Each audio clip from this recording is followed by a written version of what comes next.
Bali Jani untuk kita semua. Sebenarnya isu utama ya, kenapa Buleleng itu nggak lebih maju daripada daerah Badung maupun Denpasar itu. Dari dulu, dari saya baru lahir kayak masih 3 jam aja udah kita bikin shortcut, sampai belah gunung masih aja 2 jam 45 menit, 3 jam.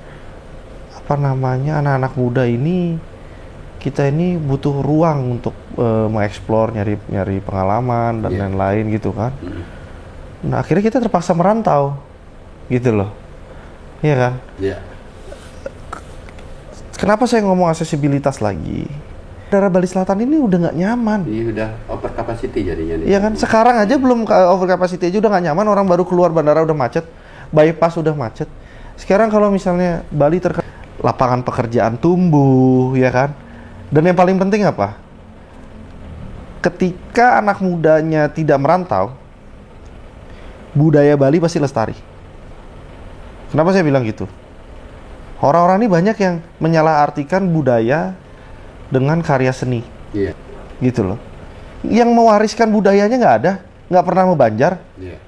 Itu kita harus merantau semua kok, banyak rumah-rumah kosong di Buleleng. Karena anak-anak mudanya merantau. Iya. Gitu. Sekarang anak-anak muda jadinya jarang membanjar dan lain-lain. Gimana caranya? Hai masyarakat Buleleng, pemilu udah deket nih. Yuk kenali 5 jenis surat suara.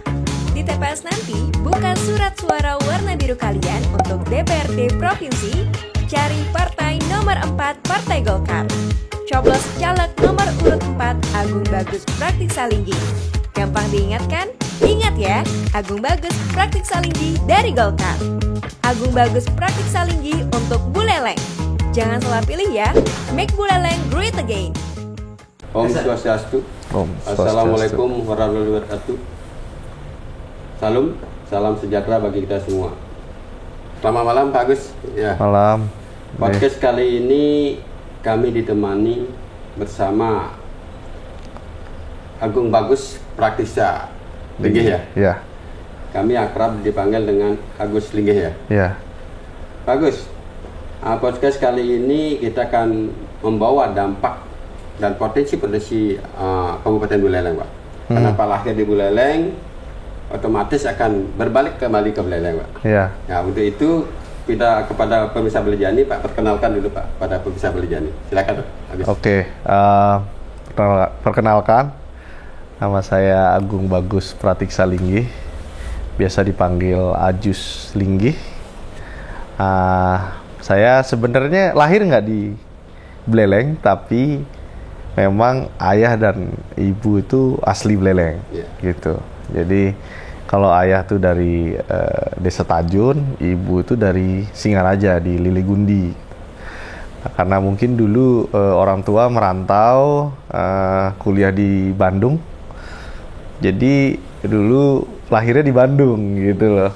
Nah, seperjalanannya waktu sempat hidup di Bali sampai kelas 5 SD, kelas 6 SD pindah ke Jakarta karena emang bapak ditugaskan di Jakarta. Terus SMP di Jakarta, SMA di Magelang di Jawa Tengah. Itu SMA semi militer, namanya SMA Taruna Nusantara. Karena emang dulu pengennya jadi polisi gitu. Tapi nggak dikasih, akhirnya disuruh jadi pengusaha aja. Lebih baik jadi teman polisi daripada jadi polisi katanya. Nah, jadi akhirnya kuliah gitu. Kuliah akhirnya mutusin untuk kuliah di Inggris, di Manchester. Nah, habis lulus. Kalau boleh tahu jurusan apa diambil Pak di Inggris itu? Di Inggris dulu ngambil International Business, Finance and Economics gitu. Jadi karena waktu itu bingung bedanya apa sih, udah ambil aja yang ada tiga-tiganya gitu. Akhirnya sempat menyesal juga ngambil jurusan itu, tapi akhirnya ya udah telan aja daripada lebih lama lagi penyiksaannya. Udah yang penting cepat lulus, balik, habis itu pengen kerja gitu. Akhirnya pas balik itu langsung jadi pengusaha. Dari 2015 balik jadi pengusaha. Nah dulu waktu di Manchester udah aktif juga sih di organisasi gitu. Waktu itu sempat jadi ketua perhimpunan pelajar di sana di Manchester, habis itu lanjut jadi salah satu koordinator di perhimpunan pelajar di tingkat nasionalnya gitu. Nah, sejak kapan Pak lari ke dunia bisnis nih Pak, pengusaha nih Pak? Setelah tamat apa gimana Pak? Ya, sebenarnya udah dari 2015 pengen bisnis itu udah dari kuliah bisnis, terus nyampe udah mulai bisnis di 2015. Terus waktu itu sempat bingung mau bisnis apa gitu kan, itu sebenarnya pertanyaan pertama semua orang yang baru lulus itu, sekarang ngapain? Kan gitu kan. Betul. Waktu itu bingung, waktu dulu sebenarnya udah punya ide untuk gimana bikin bisnis bakso, bakso gerobak. Karena dulu inget banget, dulu pengen makan bakso tapi nggak pernah dikasih bakso-bakso di jalan tuh karena ada yang dibilang apa daging tikus lah. Betul. Terus waktu itu sempet boraks lah gitu kan. Padahal enak banget kan. Akhirnya sempet keliling-keliling nyobain bakso-bakso keliling, terus nanya-nanya tentang berapa sih pendapatan sehari dan lain-lain. Terus sempet meriset market lah di situ. Pengen jualan bakso gitu. Terus udah jadi bisnis plan-nya, tapi waktu itu ya minta modal lah ke orang tua gitu kan, mau pinjam duit. Tapi waktu itu ditanya pas nanya modal, Papa bilang, kamu saya jauh-jauhin sekolah di Inggris, pulang-pulang jualan bakso, lebih kreatif dikit lah katanya. Bingung juga abis itu kan, mau ngapain. Akhirnya mikir-mikir, kebetulan waktu itu sempat ngeliat yang namanya quote lah. Sempat baca buku gitu.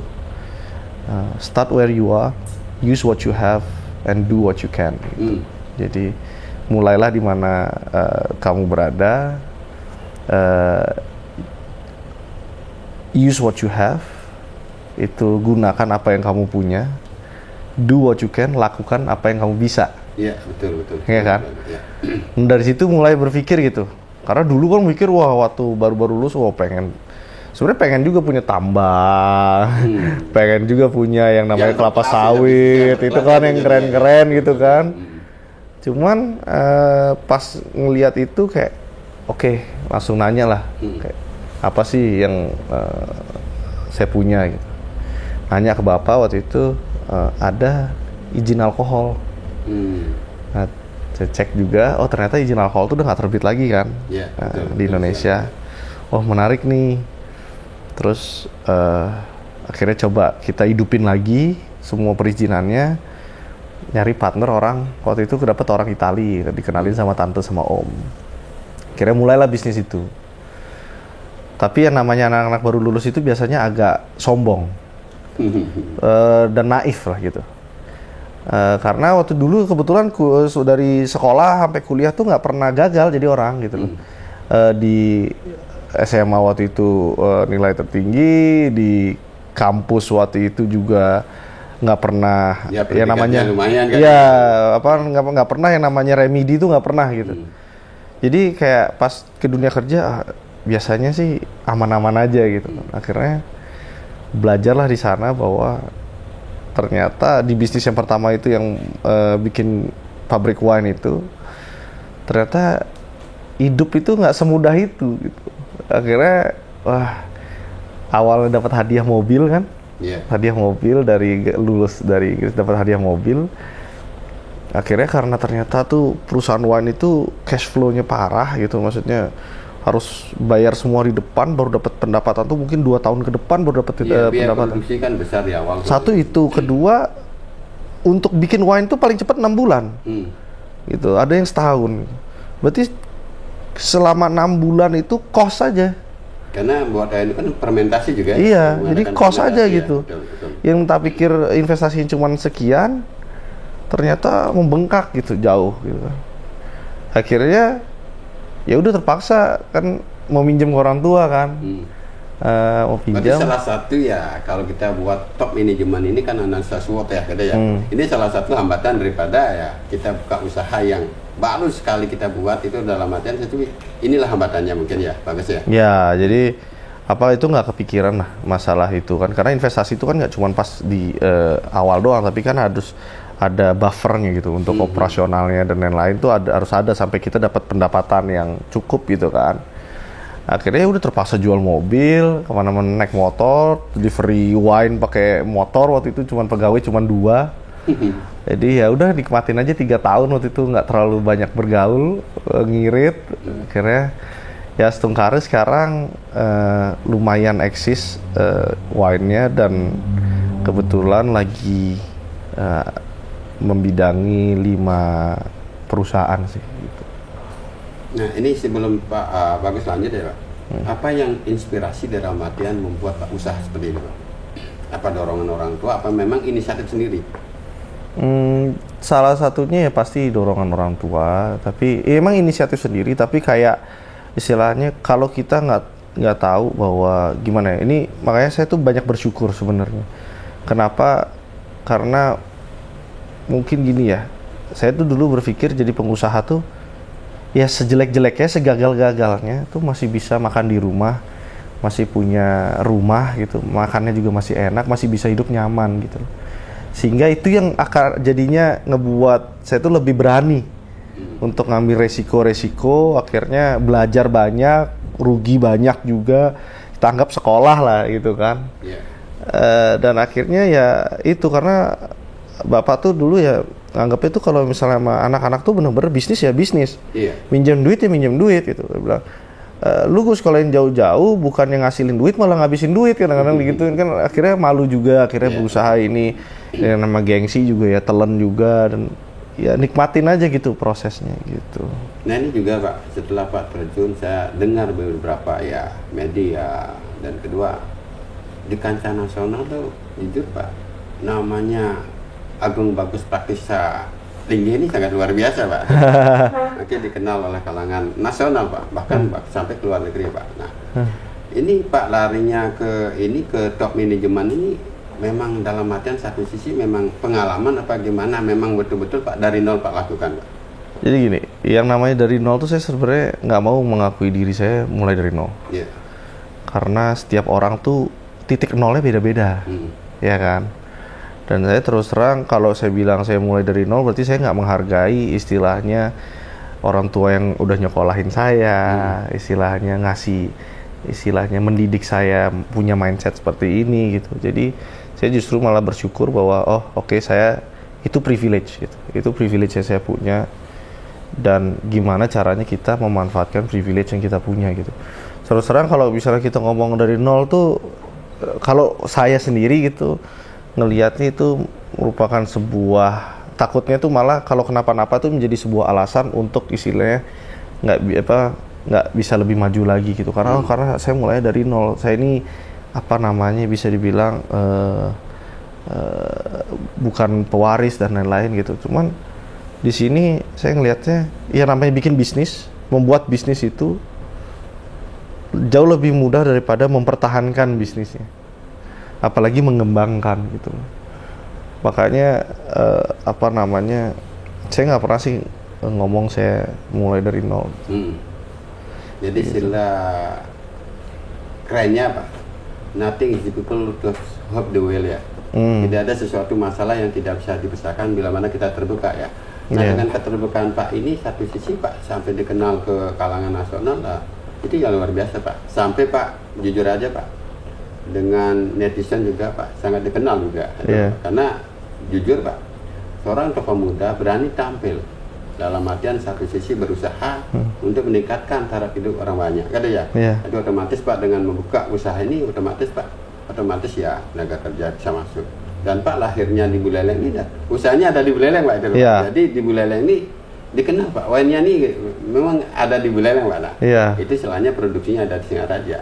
Dan ini sampai dikenal sampai ke mancanegara Pak. Nah hal-hal ini Pak sampai Pak di dalam dunia usaha dikenal di kalangan masyarakat Pak, dan kedua kalangan pengusaha. Nah ini biar masyarakat tahu dan netizen tahu Pak. Nah sekarang ini Pak duduk di mana aja dalam organisasi Pak atau kalangan pengusaha Pak ada Pak? Kalau usaha kan tadi saya bilang kebetulan ada 5 perusahaan yang saya bidangin, dan itu semua memang didasarin atas istilahnya balik lagi apa yang saya punya, apa yang saya bisa lakuin, siapa yang saya tahu, dan gimana pengembangannya kan gitu ya. Makanya ada yang emang wine dari awal ya kan, beer ongoing gitu, udah mulai operasional tapi baru mungkin launching dalam sebulan 2 bulan ke depan. Yang ketiga itu ada advertising, kebetulan ini bantu perusahaannya Bapak.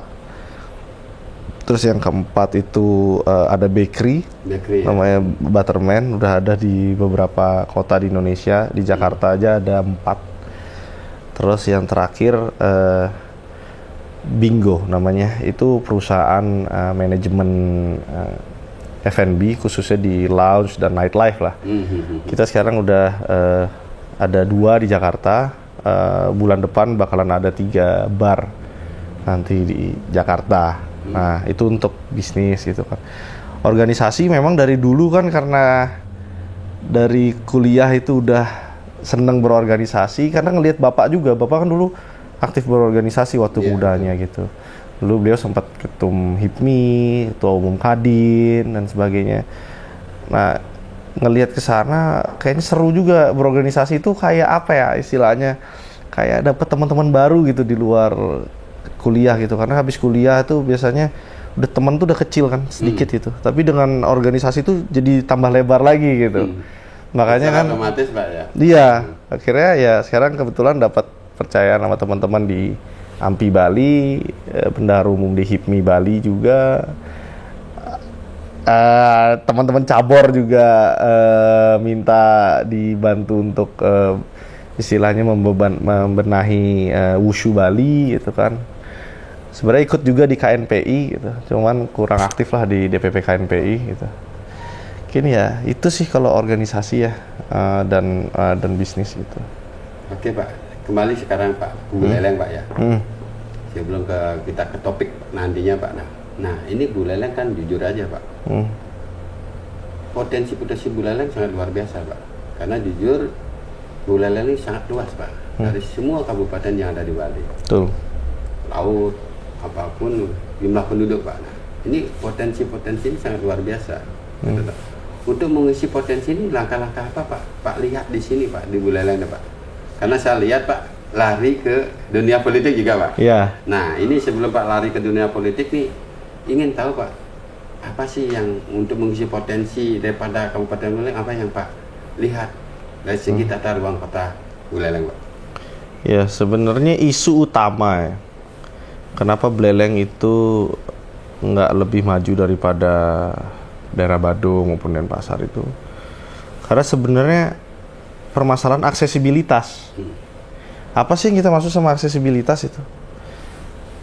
Jadi untuk menuju Buleleng itu memakan waktu yang lama banget gitu. Sedangkan jarak itu sebenarnya nggak seberapa. Jarak itu cuma 85-90 kilo, mungkin yang jauh, paling jauh mungkin 120 kilo gitu ya. Itu masih kurang dari, kalau kita ngomong Jakarta-Bandung 150 kilo. Ya kan? Jakarta-Bandung 150 kilo, sekarang kalau misalnya ada kereta cepat itu udah bisa ditembus setengah jam. Gitu loh. Iya. Ya kan? Tapi di Bali dari dulu, dari saya baru lahir kayak masih 3 jam aja udah kita bikin shortcut, sampai belah gunung masih aja 2 jam 45 menit, 3 jam gitu. Jadi sedangkan kita ngomong potensi alam Buleleng, kita punya yang namanya pantai, kita punya yang namanya gunung, kita punya yang namanya air terjun, kita punya juga yang bisa dibilang sunset, sunrise, kita punya semuanya sebenarnya gitu loh. Pertanian kita ada, perikanan kita ada. Iya, betul. Gitu. Kita nggak kalah gitu loh dari kalau kita ngomong dari sisi sumber daya alam tuh kita benar-benar malah dibilang unggul gitu dibandingkan Badung gitu ya. Tapi kan karena masalah akses gitu, ini jadi sulit gitu, orang-orang jadi sulit kesininya, sulit gitu, ya kan? Iya. Nah makanya kemarin saya mikir kan gimana caranya biar ke Buleleng ini 1 jam. Itu dulu pertanyaan utama saya. Akhirnya saya mikir, saya dulu ingat waktu saya di kuliah di Inggris, itu saya dulu dari Manchester ke London itu cuma 2,5 jam pakai kereta. Itu cepet jadinya ya. Dan naik mobil tuh bisa 5 jam. Jadi dia lebih milih jadinya kereta api kalau. Jadi lebih nyaman naik kereta api. Jadi ngelihat Jakarta Bandung cuma setengah jam. Bayangin kalau di Buleleng yang 80 kilo itu setengahnya dari jarak Jakarta Bandung itu kita punya kereta. Kita nggak muluk-muluk, kita target 1 jam aja. Jadi orang ke Bali kalau mau ke Buleleng itu nggak mesti istilahnya ngabisin waktu yang lama gitu. Jadi bisa bolak-balik bisa, dan jadi sangat terjangkau gitu. Gitu kan, daripada kita capek-capek di sini. Waktu itu sempat ketemu sama masyarakat di Lovina, bilang gimana nih kita harus lebih kreatif lagi untuk menggait tamu dan lain-lain. Emang secara kreativitas kita kalah sama Badung? Enggak gitu. Memang aksesnya itu yang kita Fasilitasnya belum memadai. betul. Makanya selain itu ya bandara itu yang sangat penting, Bandara Bali Tapi Utara. isu kepemudaan yang Pak lihat di sini Pak di Buleleng apa Pak? Gini, orang Buleleng itu terkenal sebagai perantau, Iya. bener kan? Tapi itu kan sebenarnya kita tuh merantau tuh bukan karena kemauan, tapi karena keharusan, gitu loh. Karena lapangan kerja di sini yang minim, penghasilannya minim, sedangkan anak-anak muda ini kita ini butuh ruang untuk mengeksplor, nyari pengalaman dan lain-lain gitu kan. Nah akhirnya kita terpaksa merantau, gitu loh, iya kan? Iya. Kenapa saya ngomong aksesibilitas lagi? Karena dengan adanya aksesibilitas yang mumpuni, 1 jam mencapai Buleleng melalui mungkin harapannya ada kereta ataupun bandara gitu ya. Kita ngomong anak-anak muda Buleleng pasti akan diem di Buleleng. Secara otomatis jadinya. Iya kan? Karena ada satu sisi ya tempat bekerja. Betul. Dan kedua tidak mesti harus dia keluar daerah itu loh. Betul. Karena ini aksesibilitas sudah ada, dan kedua lapangan pekerjaan sudah ada. Iya. Hai masyarakat Buleleng, pemilu udah deket nih. Yuk kenali 5 jenis surat suara. Di TPS nanti, buka surat suara warna biru kalian untuk DPRD Provinsi, cari partai nomor 4 Partai Golkar. Coblos caleg nomor urut 4 Agung Bagus Praktik Salinggi. Gampang diingat kan? Ingat ya, Agung Bagus Praktik Salinggi dari Golkar. Agung Bagus Praktik Salinggi untuk Buleleng. Jangan salah pilih ya, make Buleleng great again. Jadi satu poin yang kita lihat isu yang ada di Buleleng adalah bahwa isu bandara, Pak Agus ya. Ya. Jadi ada satu sisi ya menerima dan menolak. Nah, menurut pandangan Pak Agus gimana sih Pak Agus? Gitu. Yang saya bingung justru ada yang menolak gitu loh. Lucu aja, karena gini ya. Satu, yang namanya kita ngomong kementerian. Kalau udah sampai 4 kementerian mengajukan, itu kan udah ada kajian teknis dong. Iya. Udah pasti itu ada, gitu loh. Nggak mungkin tiba-tiba 4 kementerian kita ngopi-ngopi, yuk bikin bandara Buleleng. Kan nggak mungkin kayak gitu. Ada kajian teknisnya, visibility study-nya, dan lain-lain. Sehingga itu menjadi proyek strategis nasional. Iya, gitu betul, kan. betul sekali. Itu bukan hal yang tidak terencana atau tidak terplanning gitu. Jadi apalagi ini yang mengajukan 4 menteri, 4 orang, istilahnya 4 putra terbaik bangsa gitu kita ngomong ya. Nah jadi yang saya bingung yang menolak justru. Karena kita ngomong gini, sekarang yang saya tahu itu Bandara Bali Selatan, Ngurah Rai, itu 3 tahun lagi udah over capacity. Iya, memang betul. Iya kan? Ini pertumbuhan turis ke Bali itu 9%. Ya kan? Sekarang bayangin kalau nggak ada Bandara Bali Utara. Berarti 3 tahun lagi jumlah turis yang ada itu stagnan. Udah nggak bisa tumbuh.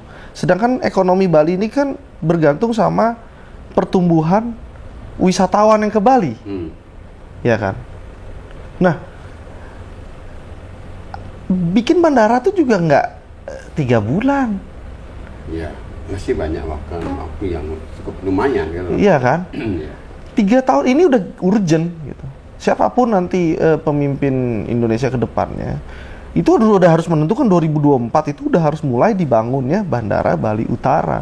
Karena kalau enggak, ya apa yang terjadi coba? Iya.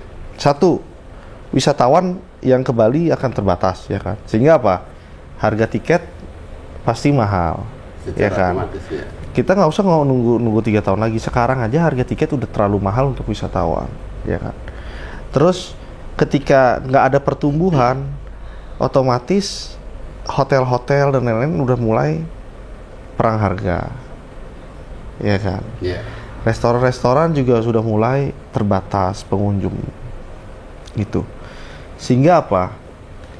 Sehingga nanti yang termarginalisasi akan orang Balinya. Secara otomatis jadi. Secara otomatis itu. Jadi apa?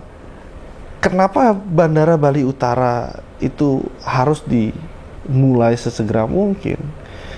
Karena kita ngomong Bandara Bali Selatan ini udah nggak nyaman. Ini udah over capacity jadinya nih. Iya kan? Sekarang aja belum over capacity aja udah nggak nyaman. Orang baru keluar bandara udah macet, bypass udah macet.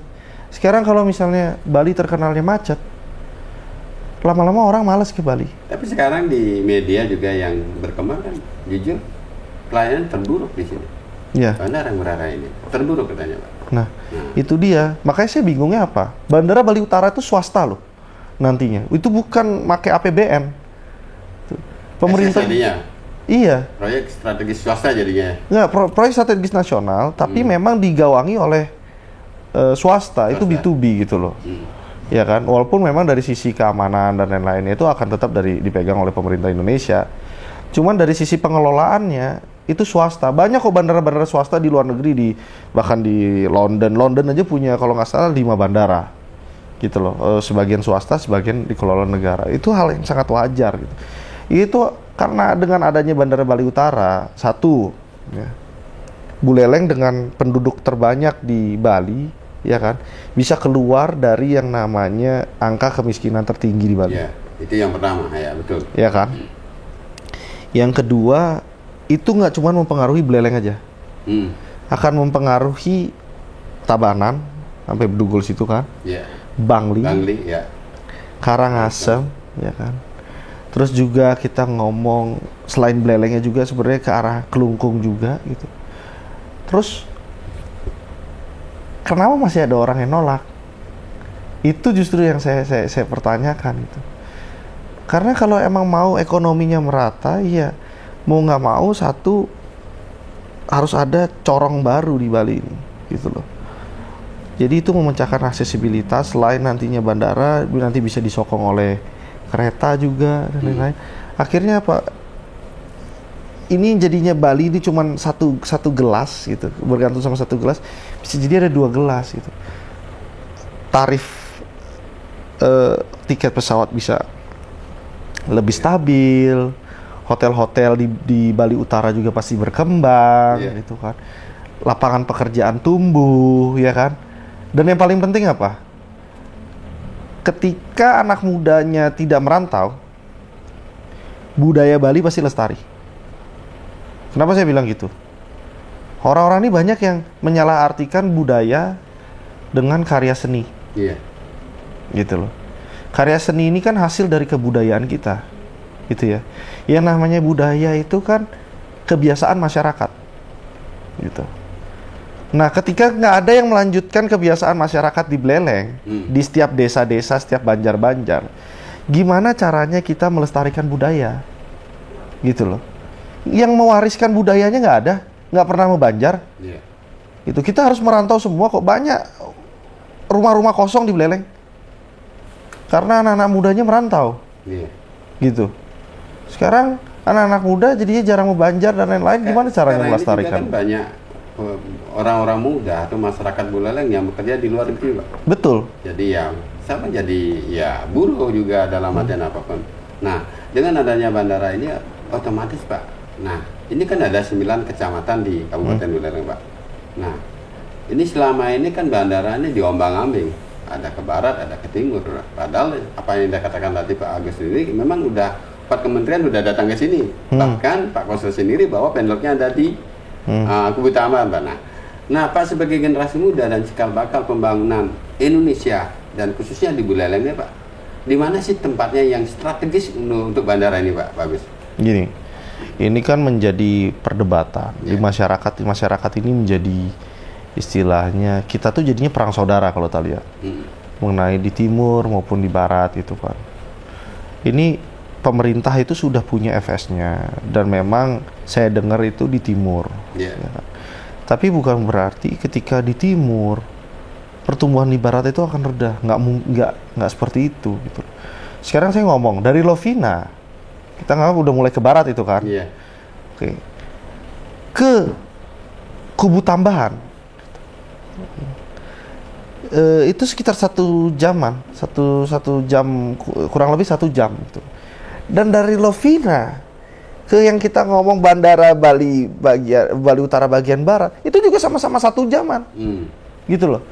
Jadi yang saya lihat itu gini loh, yang penting di Buleleng dulu, mau di timur kek, mau di barat kek, yang penting di Buleleng dulu deh gitu loh.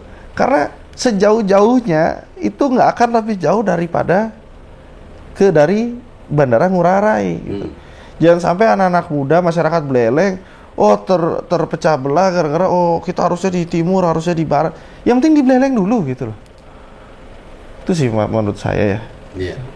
Ini sangat bagus Pak, karena perbincangan selama ini kan isu-isu ini ya di tahun politik kan keluar hal ini Pak, karena udah sering hal ini terjadi. Nah, ini kan satu poin kembali saya ke potensi Pak, potensi yang ada di Kabupaten Buleleng Pak.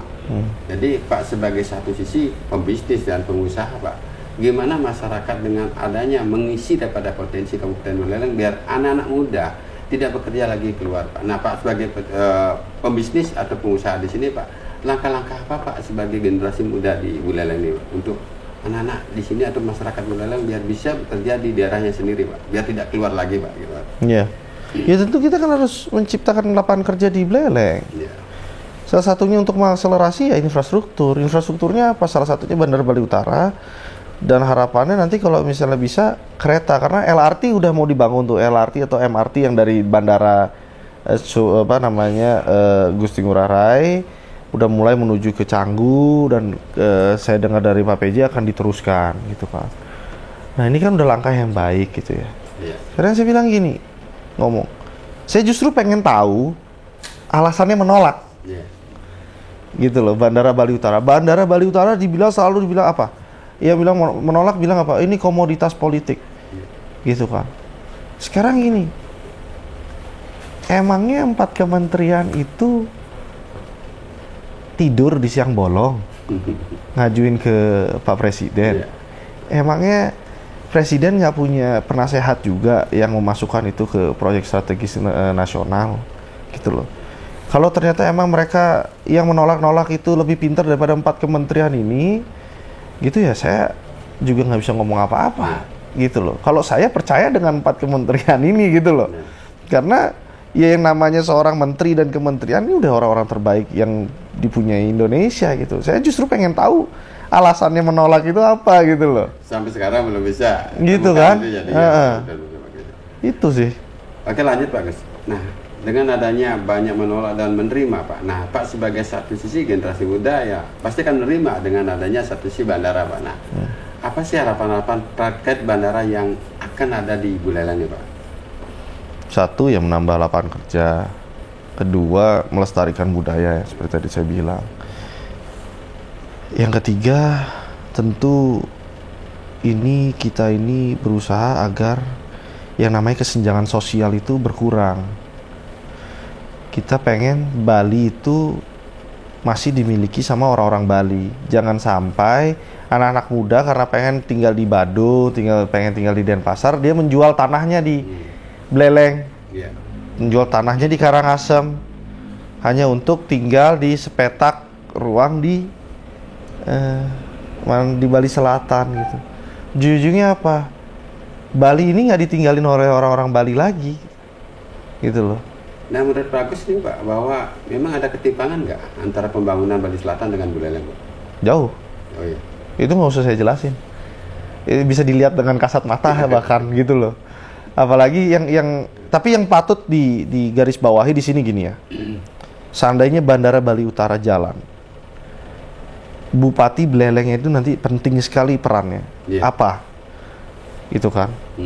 Bupati dan DPRD Kabupaten Buleleng ini sangat penting perannya dalam apa? Dalam mengatur regulasi agar memberikan ruang untuk future infrastructure development. Yeah.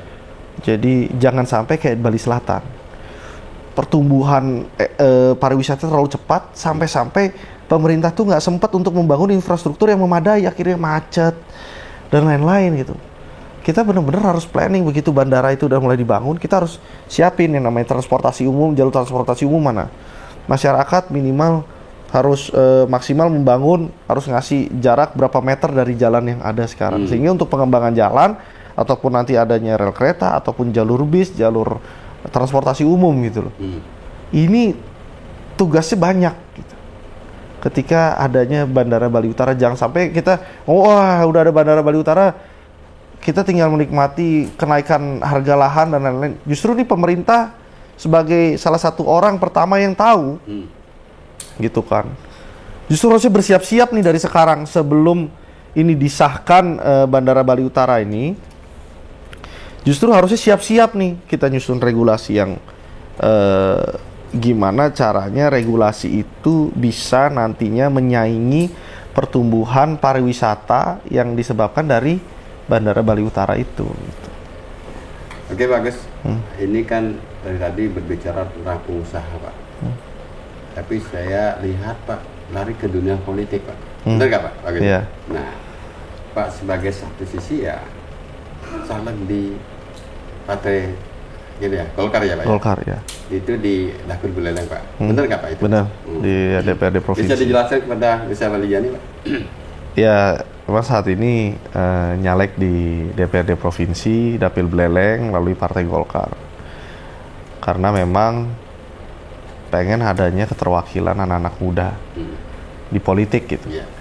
Jangan sampai kita terus-terusan disuruh jadi supporter, tapi nggak dikasih jadi pemain. Gitu. Apalagi namanya wakil rakyat kan harus mewakili rakyatnya dong. Iya, secara otomatis Pak. Iya kan. Nah, sekarang kita ngomong katanya generasi muda, generasi milenial dan generasi Z itu 52% dari masyarakat kita. Tapi ternyata perwakilan generasi milenial dan Z itu nggak nyampe setengahnya di parlemen kita. Berarti kan sebenarnya nggak berbanding lurus dengan keterwakilan masyarakatnya dong. Gitu. Sehingga apa?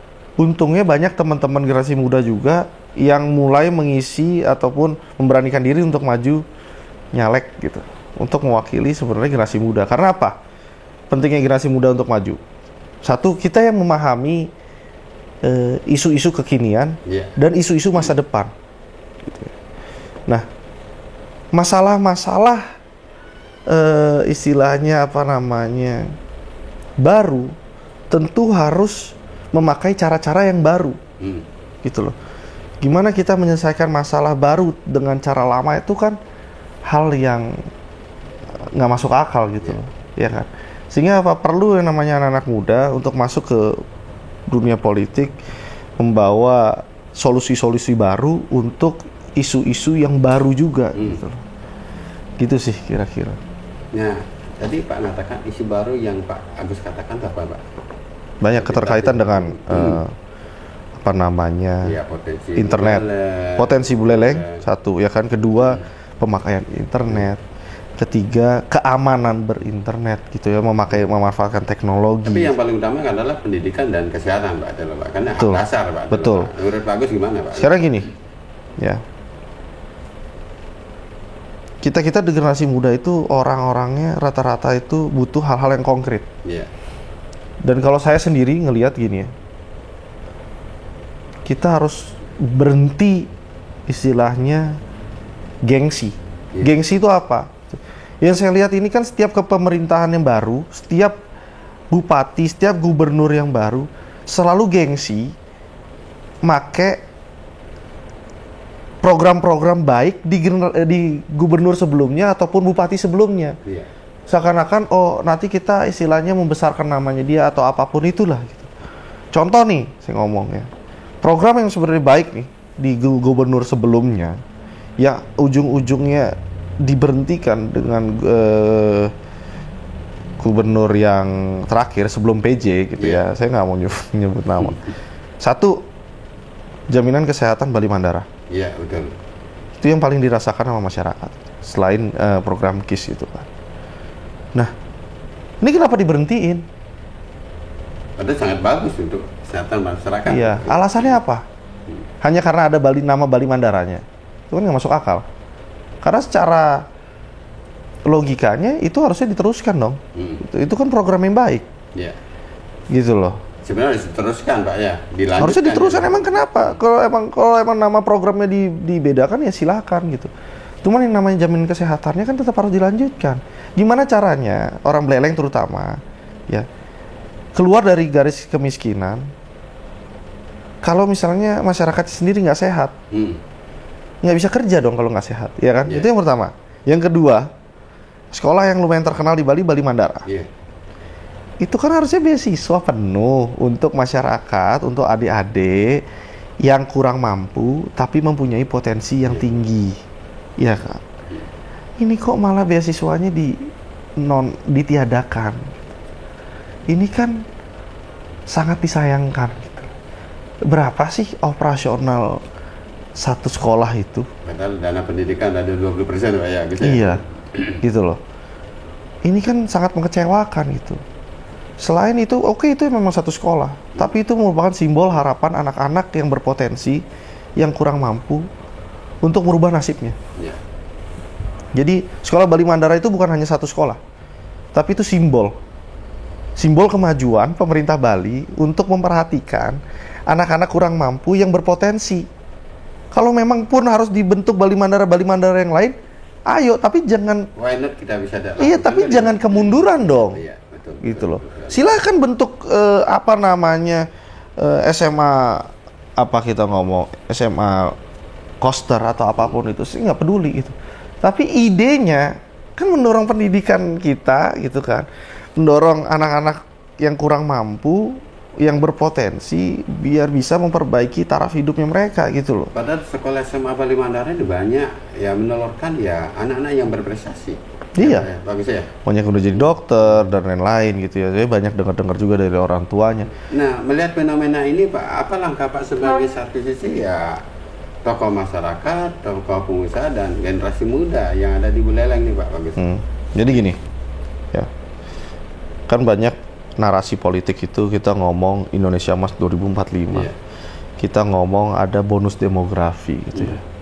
Sekarang kalau Bali SDM-nya ini nggak bisa bersaing ketika adanya bonus demografi, gimana caranya perekonomian Bali ini bisa meningkat?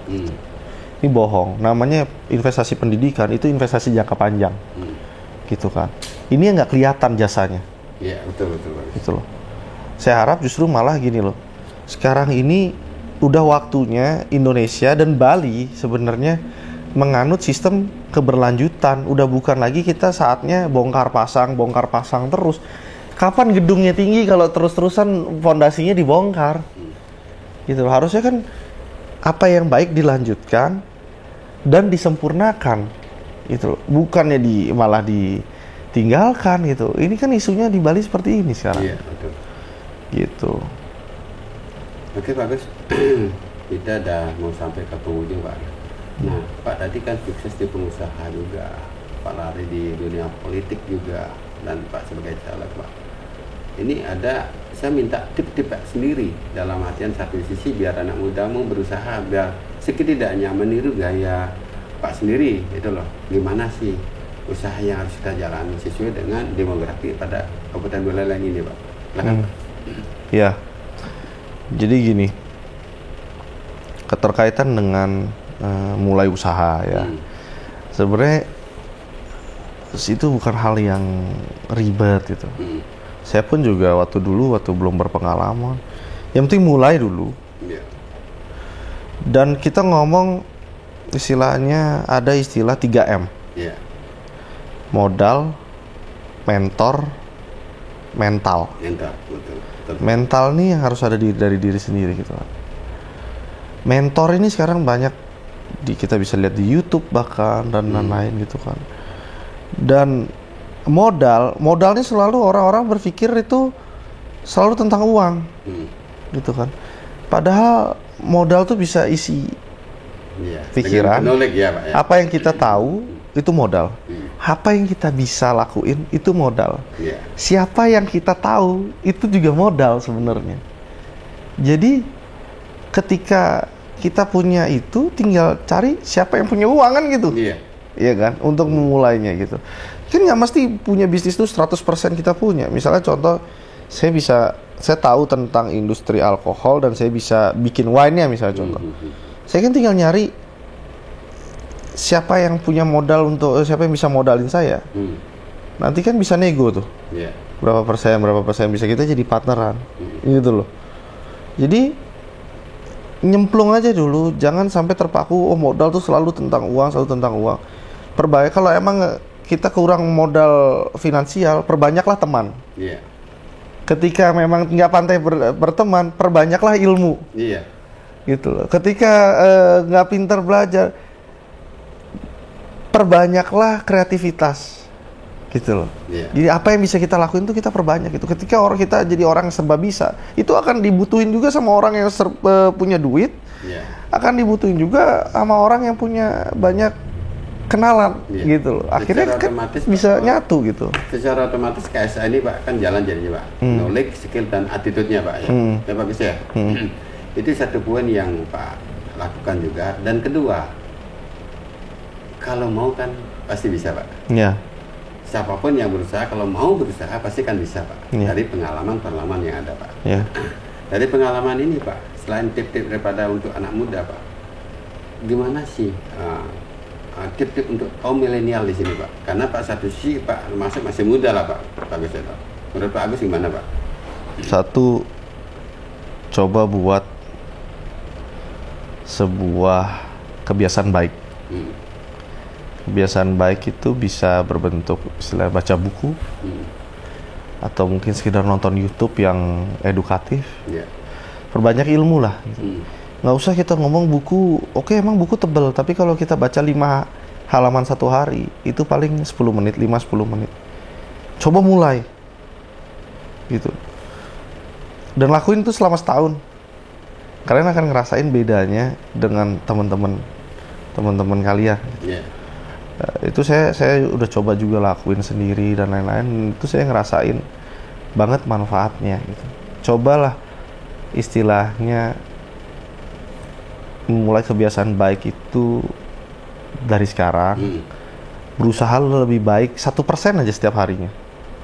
Nggak usah kita terlalu banyak, saya mau gini, lakuin aja dulu. Gitu loh. Kalau lagi malas baca buku, denger podcast. Kalau lagi malas denger podcast, nonton YouTube. Dibikin bervariatif aja, jangan dipaksa. Yang penting kebiasaan baik itu terus Dilakukan berjalan. gitu ya. Iya. Oke, bagus. Terakhir, Pak. Ini Pak dalam artian apa sih Pak akan masuk ke kancah politik, Pak? Nah, gimana strategi Pak sendiri di tahun 2024 karena Pak sebagai caleg di sini juga, Pak? Saya juga baru pertama kali nyalek. Kan. Tapi yang jelas dia turun-turun. Saya gini, kalau prinsip saya itu ya lakuin apa yang kita bisa kan. Jadi paling nggak apa yang saya lakuin sekarang itu saya nggak akan menyesal ke depannya apapun hasilnya. Setungkare kalau memang dikasih jalan jadi ya jadi, kalau enggak pun ya memang bukan jodohnya kan gitu ya. Kalau dibilang strategi politik ya namanya pendekatan ke masyarakat gitu kan. Ya terus berinteraksi aja gitu kan, namanya PDKT istilahnya. Gitu ya, iya, istilahnya kayak ngamen gitu kan. Ada yang kadang-kadang ngasih duit, ada yang enggak, ibaratnya ngasih suara, ada yang kadang-kadang ngasih suara, ada yang enggak. Ya nggak apa-apa, yang penting ngamen aja gitu. Tapi dorongan masuk ke politik memang dari inspirasi dari sendiri apa memang dari dorongan ya generasi atau ya tentu terinspirasi dari Bapak juga. Di samping itu juga ngelihat situasi politik Bali yang memprihatinkan dan istilahnya itu menjadi motivasi sendiri ya untuk akhirnya ya udahlah kalau emang mau perubahan ya jadi aja perubahan itu sendiri kan gitu. Itu sih kira-kira. Tergantung diri kita sendiri juga ya. Iya. Mau berbuat apa segala sesuatunya yang penting kita satu sisi berbuat yang baik itu jadinya, Pak. Seperti apa Betul. yang katakan Pak Agus. Makanya saya juga kenapa saya milih Golkar juga karena saya bebas berekspresi. Iya. Saya mau ngomong apa aja, bebas-bebas aja gitu. Iya. Maksudnya saya nggak punya tekanan dari atas gitu. Karena memang anak-anak muda Golkar dan lain-lain. Ini namanya anak muda, kalau salah tinggal minta maaf, itu selesai. Jangan sampai, harus sampai ya ada yang terancam dipecat dan lain-lain. Itu nggak ada di Golkar seperti itu gitu. Makanya saya kenapa milih Golkar, karena saya bebas berekspresi gitu. Saya mau ngomong di sini, saya ngomong di podcast ini, saya nggak izin sama siapa-siapa. Gitu loh, bebas-bebas saja. Ini pendapat saya gitu loh. Ya kan, kayak gitu sih kira-kira. Nah ini Pak, secara pribadi apa sih moto hidup Pak sendiri Pak Agus? Moto Pak sendiri Pak? Lakukan yang bisa kita lakuin, sehingga ke depannya kita nggak menyesal tentang apa yang harusnya kita bisa lakuin. Itu aja sih. Luar biasa nih Pak Agus. Ini terakhir Pak Agus, dengan Perusahaan Belejani Pak, saran dan pada masyarakat Buleleng dan Perusahaan Belejani, silakan Pak Agus. Saran dan masyarakat Buleleng ya, kalau untuk memilih pemimpin, lihat aja yang kira-kira berani nggak mementingkan kepentingan Bapak Ibu, teman-teman semua. Kalau misalnya untuk kehidupan sehari-hari, ya berbuat aja. Berbuat sebaik-baiknya, jangan sampai ada penyesalan nanti di kemudian hari. Itu aja sih. Terima kasih Bagus. Kasih. Pemirsa Belejani, ya, demikian podcast kami bersama Agung Bagus Praktisa Linggih. Mudah-mudahan bisa ketemu dalam podcast yang akan datang. Terima kasih Bagus. Ya, sampai ketemu. Suksuma. Ya, terima kasih Bagus. Ya. Hai masyarakat Buleleng, pemilu udah deket nih. Yuk kenali 5 jenis surat suara. Di TPS nanti, buka surat suara warna biru kalian untuk DPRD Provinsi, cari partai nomor 4 Partai Golkar. Coblos caleg nomor urut 4 Agung Bagus Praktisa Linggih. Gampang diingat kan? Ingat ya, Agung Bagus Praktisa Linggih dari Golkar. Agung Bagus Praktisa Linggih untuk Buleleng. Jangan salah pilih ya, make Buleleng great again.